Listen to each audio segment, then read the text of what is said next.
Because I would say that that is an unusual resources company. In history, resources companies held onto their capital because they didn't know where the next bunch of capital was coming from and paid very small dividends. You've taken a different path here to pay more out to those shareholders. Why have you done that? So Woodside has always been a significant dividend payer. The last 12 years, we've paid 80% of net profit after tax to our shareholders. So once we started up the Pluto LNG project, we were at a point in time where we had a lot of cash flow coming in, and we said, look, we've got to reward our shareholders who stuck through us in these very capital-intensive construction phases that we were in. Really impressively, we've been able to keep up those high returns in the capital-intense period that we're in now, and we know our shareholders are counting on us to continue returning those dividends.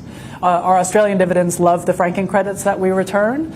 We know that is highly valued, and it's inefficient for us to keep them, so we want to get them in the hands of the mums and dads who count on Woodside. Okay, so it just also strikes me that you are now one of the largest oil and gas companies in the world, energy companies in the world.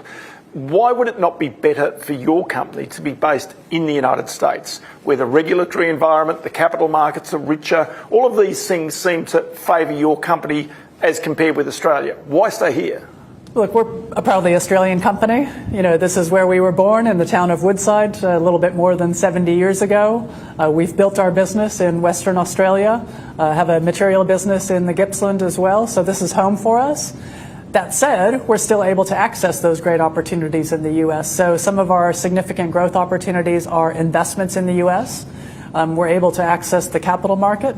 We have great access to the bond market. We raised $3.5 billion in the U.S. bond market earlier this year.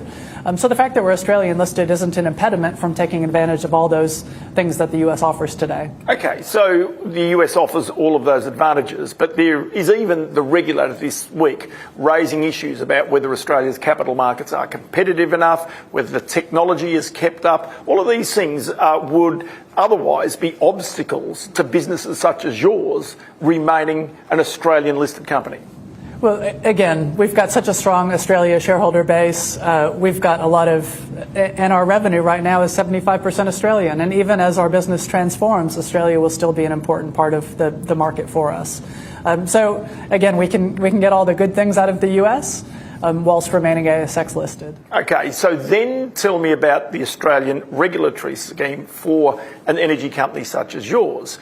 It's been notoriously slow to grant you approvals for the extension of the Northwest Shelf, of even Scarborough. Browse in particular is a field that really is still waiting to be developed. Is there a danger that Australia leaves valuable hydrocarbons in the ground because government's just simply not fast enough or astute enough to be able to develop them? Look, we've been really clear about a couple of things. One is the importance of gas in the energy system, both in Australia, and the importance of Australian gas for our customer nations abroad as they think about energy security, national security, and decarbonisation. Today we talked about the role that LNG could play to help displace coal in the world's power generation mix. So gas is needed. I think we've been moving the needle on people understanding that gas will be important in Australia. If we think about how to decarbonise Australia, we need to get rid of the brown coal.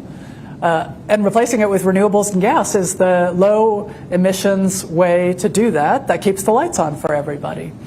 So I think we're starting to make headway, but that said, the regulatory environment continues to be very challenging. Northwest Shelf life extension, we were very pleased to get that approval. But there's been challenges along the way. We're in court on multiple matters related to some of the developments we want to progress, including Northwest Shelf. Our message to government is we've just got to speed things up. It's too difficult to invest here. Okay, so it's too difficult to invest here. That's not a message any government would like to hear, I would imagine. And other places that you have investments, in Africa, in the United States, in Mexico, even in Korea you're doing some work as well. These environments, these jurisdictions seem to be more welcoming of your capital, of your presence. Look, everywhere we go, the governments want to ensure that a company like ourselves is doing the right things, that we're paying taxes, that we're investing in community, that we're creating jobs. We've done all of those things for 40 plus years here in Australia. We're doing those things now in places like Mexico and Louisiana. We would love to continue doing that in Australia. We are with the Scarborough project. We'd love to do that with Browse. But again, Governments will make choices. They'll make policy choices about where they want their nations to head.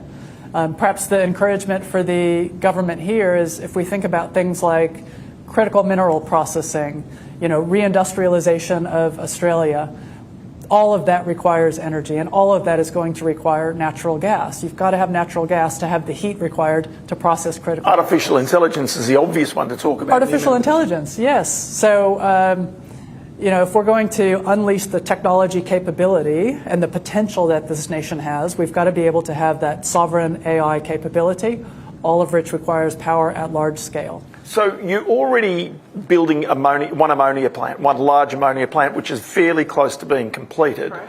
So is it tempting for a business such as yours to do more of that, to add value to your gas so you can actually send it as gas through a pipeline, create LNG and ship it around the world, or create products including ammonia and hydrogen? Because that sends you right up the value chain in terms of your product, doesn't it? Sure. So we've spent a lot of time on what we call our new energy strategy, where we've looked at what are alternative molecules that have lower carbon intensity when our customer uses them. And hydrogen and ammonia fit in that space. So whilst ammonia has many uses today, fertilizer, explosives, the opportunity we're pursuing is the use of ammonia for energy, either in power generation or marine transportation. There are some good positive policy signals out of places like Europe, as well as Japan, Korea, Singapore. But we need to make sure that we're disciplined with our investment dollars. And the markets for lower carbon ammonia are moving a little bit more slowly than some of those nations would have suggested a few years ago. So we're laser-like focused on demonstrating value from this Beaumont New Ammonia project that we acquired last year, making sure that we've got high-quality customers when we've got that low-carbon ammonia to sell. And we'll be very disciplined before we start further expansion in that space. So just take me finally to Bass Strait. And I want to go in terms of you acquiring the interest in Bass Strait, where Woodside first looked for oil and gas, that now, because of the deal you've done with ExxonMobil, you get control of it. You can start to explore again. Is there much gas left there? Yeah, so we're very excited about Bass Strait. Through the BHP Petroleum merger, we have that 50% stake. And one of the things that we've seen, and our team that's been working it has seen, is that there are some opportunities to squeeze a bit more gas through that asset. So when we negotiated the agreement with ExxonMobil, we said, look, we've got to have a joint venture agreement that allows us to pursue those opportunities, even if ExxonMobil isn't as interested. So is this gas that's known to be there? Is this gas? So there's about 200 petajoules of gas that has been discovered, just not developed. So we're excited about those opportunities. And I'm really excited about the ExxonMobil team coming across. So we'll take over operatorship next year, and about 600 people will come join the Woodside team. I know they've got things up their sleeve. I know they've got opportunities, and so we look forward to having the new team on board to squeeze maximum value out of this asset that we can. Okay, so I seem to remember that Bass Strait was due to run out early 2030s, 2032, something of that nature. How long do you imagine with these extra resources you can keep Bass Strait running and keep the gas going into Victoria via the Longford plant? Yeah, look, I'll have to give you a date once we get our hands on the tiller. Yeah. But cautiously optimistic, as I said, 200 petajoules in the 4 known opportunities, and then we'll see what the team is able to unlock by hard work, engineering know-how, and that creativity. So you've developed this story, the narrative about Woodside and its future. Does it sometimes disappoint you that politicians and or others in Australia don't understand that story well enough? Well, look, I think there's an opportunity for us to make sure that we are effectively telling our story. And hopefully you've seen some of the ads that we've been running talking about the role of natural gas in the power sector, in the manufacturing sector. We sell natural gas to miners, to mineral processors, to smelters, all those sorts of businesses that need our product to be profitable in their own spaces. So we're spending a lot of time on this communication journey to, again, help politicians and the ordinary citizen understand why natural gas is so important. Meg O'Neill, always good to chat to you. Many thanks for your time. Thank you.